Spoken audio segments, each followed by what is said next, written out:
Thank you, Dr. Sen, for enriching us with your views on the path towards economic progress with the participation of women.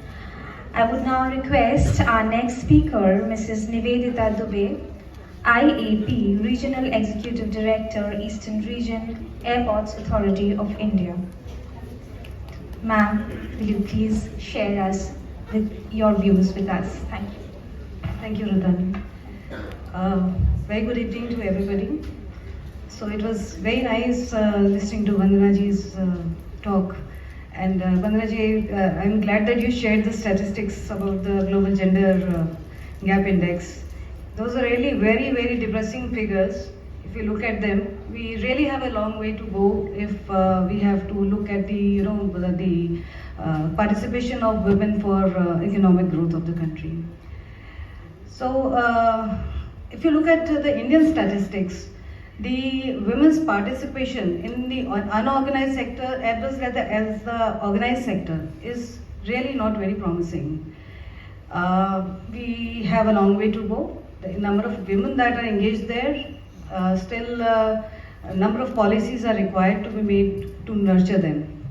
So I will start with my own organization. I work with Airports Authority of India, and our organization is providing holistic, aviation services, the airport services, ranging from the very, very technical field of air traffic control and communication navigation equipments, or the engineering field, fire and rescue services, and the other support services like finance and HR and stuff.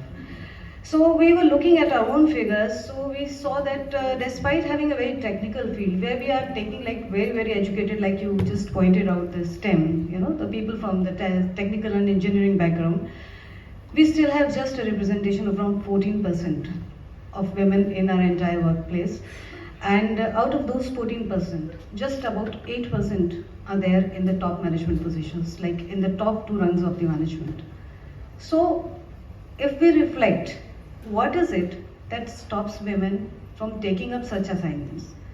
So there could be a number of things, maybe even though I would first want to share with you what steps we are taking to nurture and get more and more women to join our workforce. So starting from giving a application fee exemption to the women candidates is the stage we start, So we do not charge the entrance application fee from any of the women candidates. We spend a lot of money in advertising in the non-conventional fields like the fire and rescue services, the air traffic control. These are all the conventional areas where women want to go. And we noticed that in the last 4-5 years, we have more and more women joining in the air traffic control and the communication systems. Those are the very technical fields. So, I think maybe in the recruitment exercise of year 2019, we have almost 40% of the recruitees, the air traffic controllers were women. And in the same year, for the human resource department, 100% of the people who joined were women. So that goes on only to prove that still there is some part of a bias or maybe a conditioning, a stereotyping, where women are more comfortable going for roles which are the conventional roles, the human resource development, finance, rather than going for the technical roles. So the next step that we do is that we keep familiarizing. We go for the campus, and we encourage our people who go and give talks and sensitize the people, make them aware of what are the career opportunities available with Airports Authority. This might not be only the conventional ones. Then in the promotions, I can proudly say that we are not like maybe some of the private sector companies where there is pay gap. We are a company which entirely there is a parity of pays. There is a parity of promotional opportunities or career opportunities up to a certain level, after which it is like elective, it is a selective process. So up to the deputy general manager level, the executive cadres, it is totally like all are given equal opportunity. It's just you have to be fit for that promotion. After that, it is for a person, if the woman is interested and she keeps on developing herself and she wants to compete with the others, she is free to do that. We make all our selection committees are mandatorily, we are having women there in the selection teams. And also we have special facilities for women apart from the maternity leave, which is a mandatory requirement. We are giving the miscarriage and abortion leaves to the women. It's just a way of making them feel comfortable. Then we have child care leaves. We are giving them the facility of shift duties which they can pick and come for their jobs. So this just I spoke about what we are doing at the airports authority level. Again, if you look at the aviation industry, speaking of Indian aviation, we have 15% of the pilots are women. That is almost 3 times of the world average. Even US has just 5%. Still, despite this, the US fatal accidents rates is three times more. So I could easily say that maybe women are better flyers, contrary to what people usually say.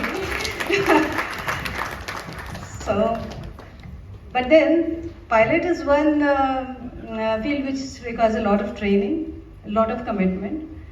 But despite all of it, in the aviation industry, again on an average, the total number of women is nowhere, it is not exceeding 20% at all. So that clearly shows that even though we are empowering people, we are giving the facilities, we are doing a lot for them, there is still a lot to be done. We still have a really, really long way to go. Like ma'am has just spoken about the global gender index gap.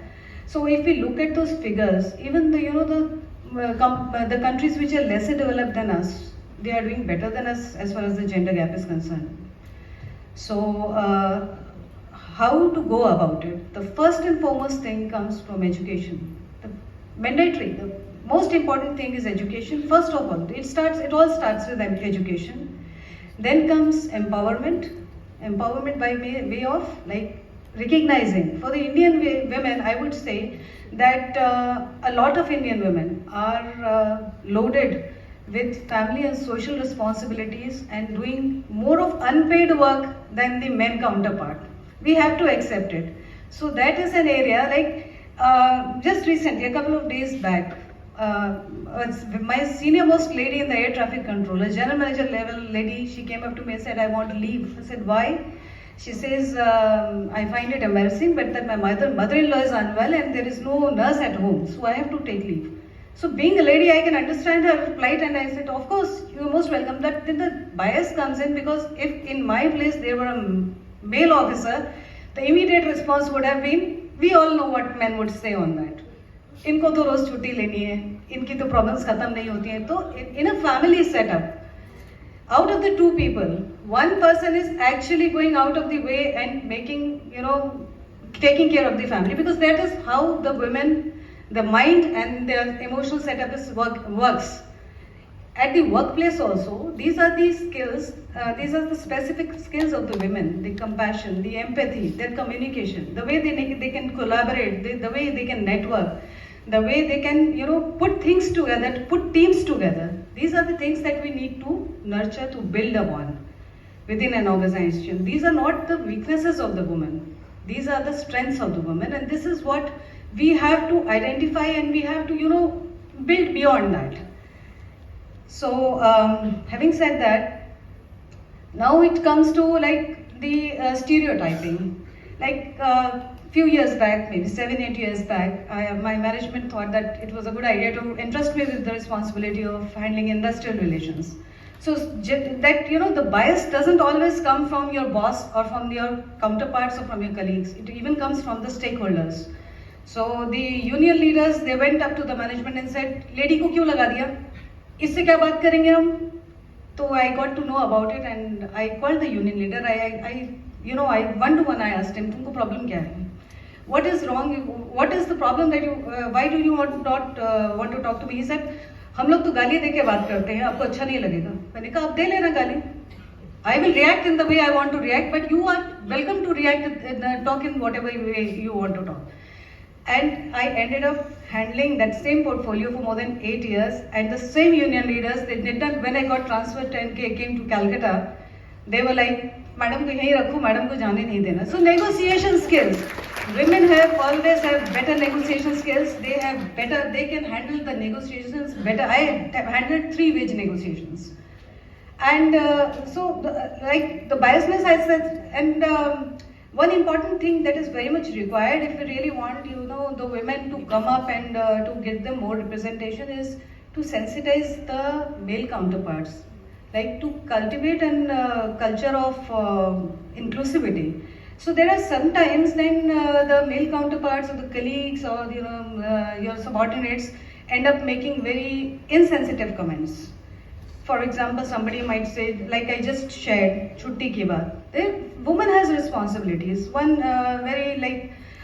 simple thing which comes to my mind, like when I just joined Airports Authority, I joined in the operations department, and it's a very highly technical field in which we have to be in the operational area and we have to do the runway checks, and we have to make sure that the entire operational area is safe for aircraft operations.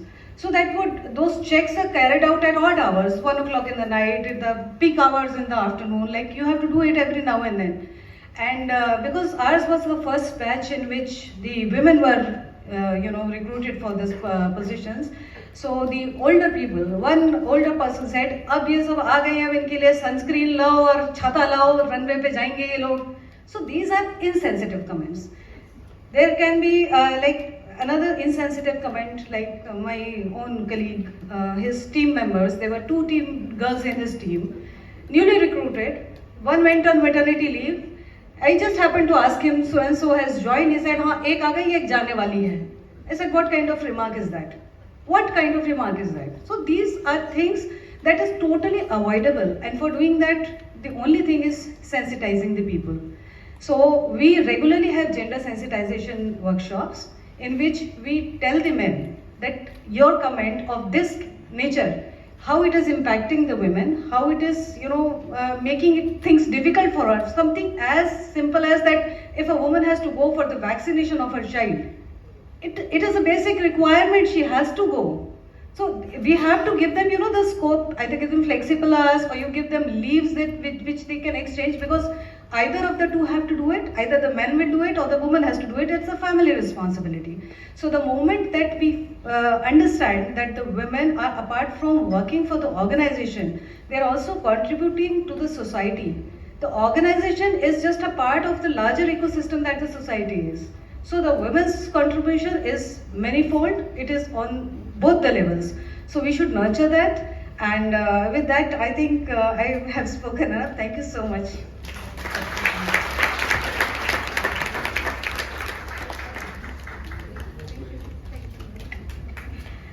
Thank you, Madam Dubey, for your inspiring address and especially sharing with us how the Airports Authority of India is encouraging women to take up unconventional roles in the aviation sector and maintaining a conducive workplace for women to work. Now,